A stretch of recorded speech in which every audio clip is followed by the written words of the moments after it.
Hey, good morning, everybody, and welcome to our Friday morning edition of Reflect and Revive. I hope you're doing well. Congratulations, you've made it to the weekend almost.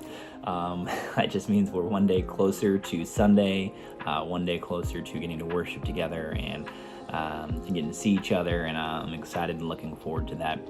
I just wanted to spend some time this morning and looking in some scripture I read that just kind of if you take some time to think about it, it really just helps you appreciate, if it's even possible, appreciate your relationship with God so much more.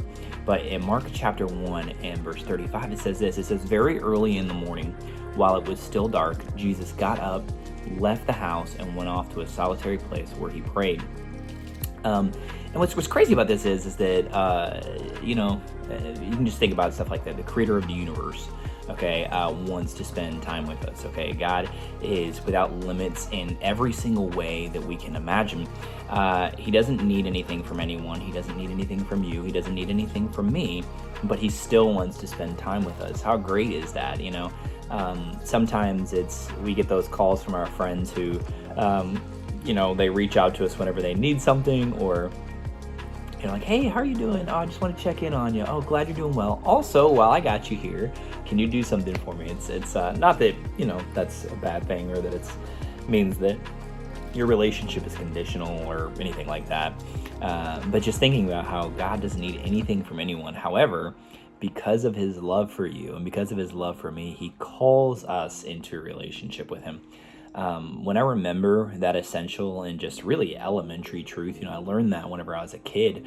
And if you really think about it, I'm amazed, I'm shocked, floored, I'm humbled, because I am in no way, shape, or form perfect. I've got so many flaws, and then you got this perfect God who's creates just amazing things. It's like, hey, like I want to spend time with you.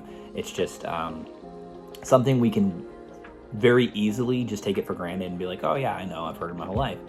But it can almost lose its effectiveness or its importance. But if you actually really take time to think about it, it's amazing.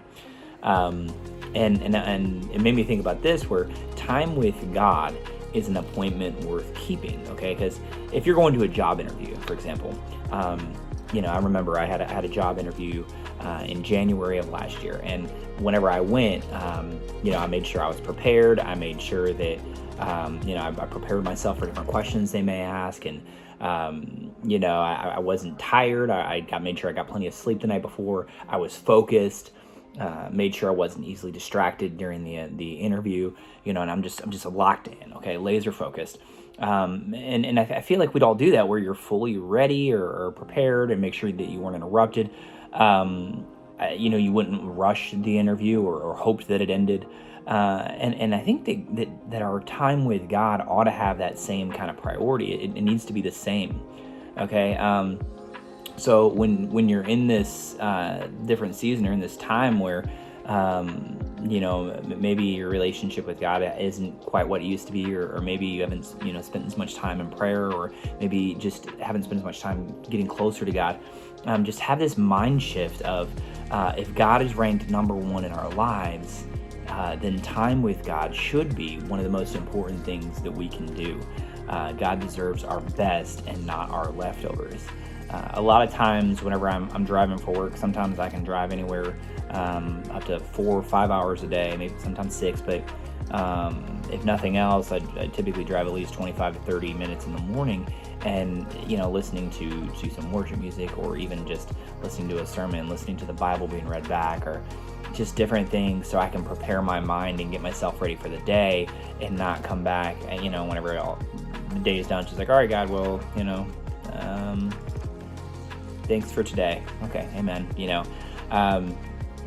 So just think of times in your life where maybe, or in your daily, throughout your day, where you're relatively distraction free. I know it's hard right now because there's just so much going on.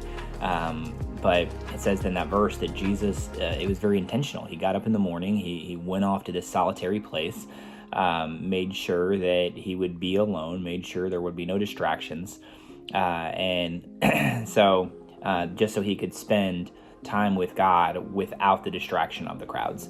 So when you show up to church on the weekends, or to service on Wednesday night during the week, or even just to start your day, do what it takes to show up ready.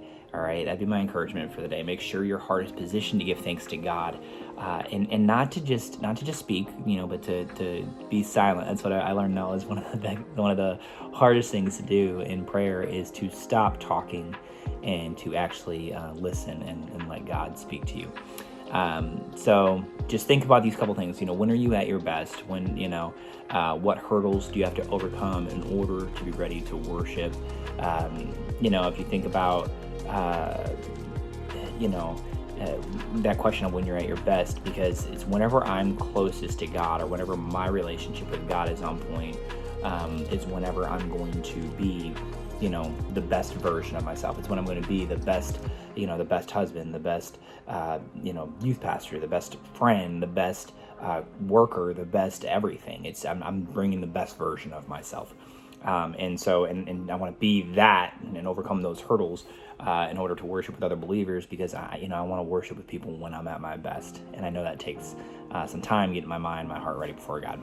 Hope this encouraged you. I also hope you have a great day. Love you guys. God bless. Have a great day.